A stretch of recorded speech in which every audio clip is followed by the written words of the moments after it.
Hey, do you want a K-drama where a girl takes down her high school bullies? Then go watch The Glory on Netflix. I just finished it and oh my god, it's so good. Like, best drama of the year good. I'm not normally a fan of darker, more serious dramas, but this one just sucked me in. Also, if you love K-entertainment like I do, then you should subscribe to my channel, So The K-Drama. Every week I post a video about K-pop or K-dramas and I want to create a fun community where we can share opinions on them. Okay, back to the review. So, The Glory follows Moon Dong-gun, played by Song Hye-kyo, and she was severely bullied in high school by a group of mostly rich kids. Like, badly. I don't think I've seen any bullying scenes that were this bad in any TV show.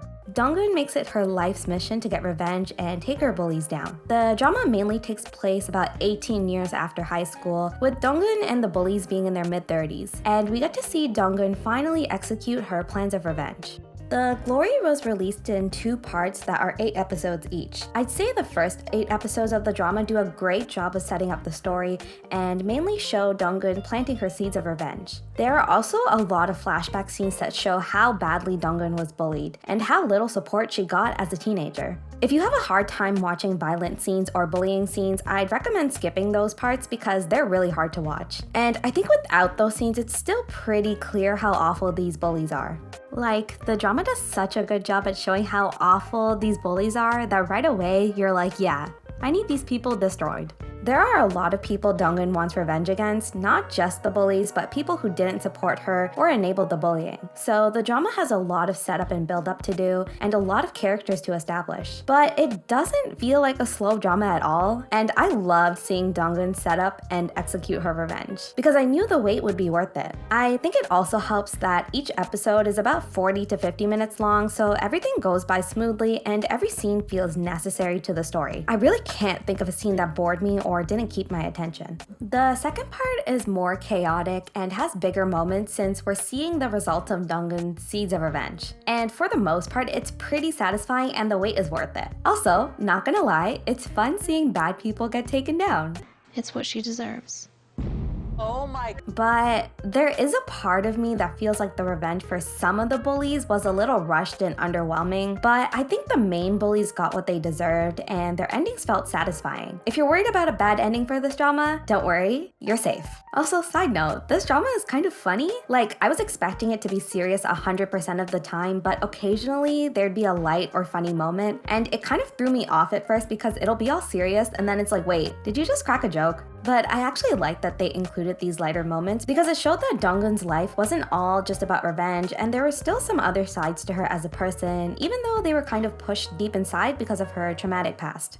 Something I really liked about the characters in this drama were that they all had different sides to them and were nuanced. Like, the villains had more vulnerable human traits, which helped them feel more like real people instead of cartoonish villains. And the heroes, while they were overall good people, they had dark pasts and flaws. I think the way these characters were written helped me get more invested in Dong-gun's revenge. So I loved Moon Dong-gun as the protagonist. She's kind of cold and reserved because of her trauma, but you get lots of moments that show she's still a good person despite all that's happened to her. She does do some things that might not be entirely legal in this drama, but she's allowed to do that, okay? We'll let it slide. She never goes too far or loses her morals when getting her revenge. Also, I really liked how despite her cold, strong exterior, she's still impacted by the bullying and the mistreatment she faced. I mean, bullying is a bad thing, okay? Not good. Bullying.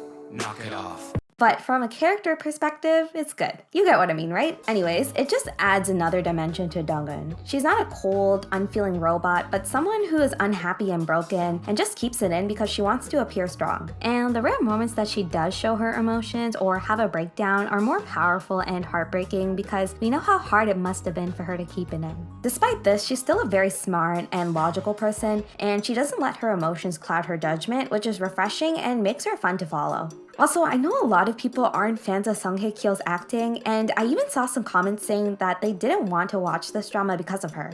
If you're one of those people, I really think you should give this drama a chance because Song Hye-kyo killed this role. Okay, onto a kind of controversial character, Joo Yo-jung, who is Lee Do-hyun's character. I think a lot of people felt his scenes and character were unnecessary. He's the romantic interest for Moon Dong-gun, but they didn't really have any chemistry, I'm not gonna lie. Where's the flavor?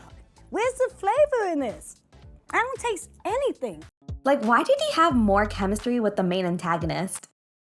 Oh, that's why. But you know what? It's okay. I still like this character, and I don't mind the love line. Like, let Moon Dong-gun be happy, okay? This is like the only thing she has. His character is sort of awkward in a cute and likable way, and he has this undying loyalty towards Dong-gun, which is such a nice change for her compared to literally every single person in her life. His character also has a pretty interesting and incredibly sad backstory that's thematically consistent with the rest of the drama, but plot-wise, it's kind of separate, so I get why people don't like his character and his story. Also, I think because of his past, he kind of has a creepy, scary side to him. Like, one minute, he's all nice and endearing, and I'm like, hey, it's Lee Do-hyun. What a nice surprise. I love Lee Do-hyun. But when it gets creepy, I was like, Lee Do-hyun, what are you doing? But personally, I found his scenes and story to be interesting. And I'll admit it, maybe I liked his character because it's Lee Do-hyun, okay? I'll admit it, I'll be honest. And what's the alternative? Getting rid of Lee Do-hyun?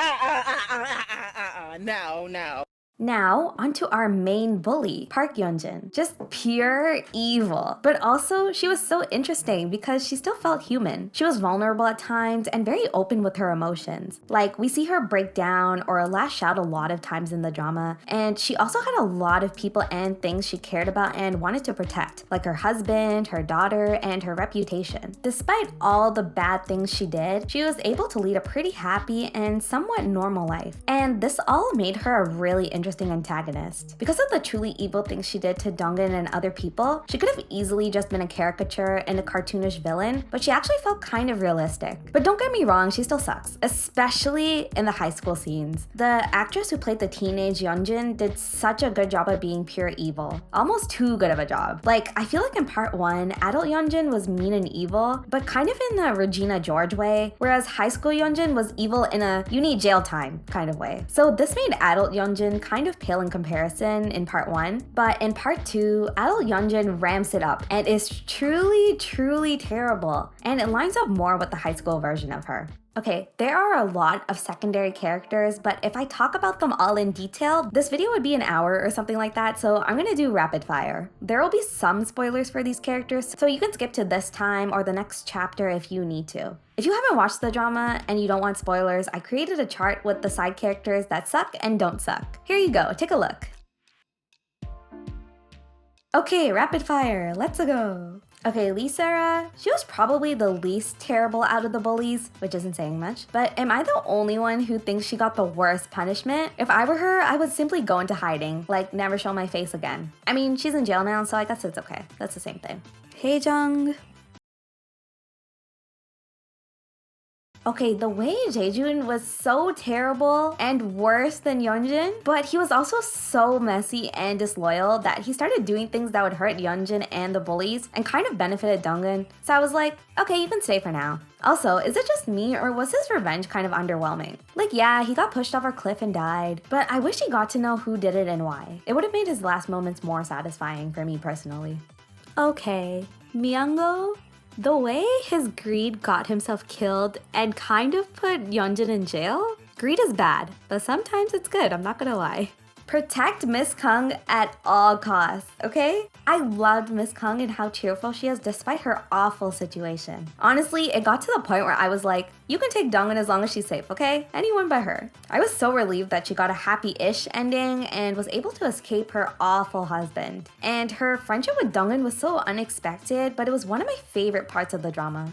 Ha Do-young. It's giving me second lead syndrome. Sorry, Lee Do-hyun. So, when I say The Glory is worth watching, yes.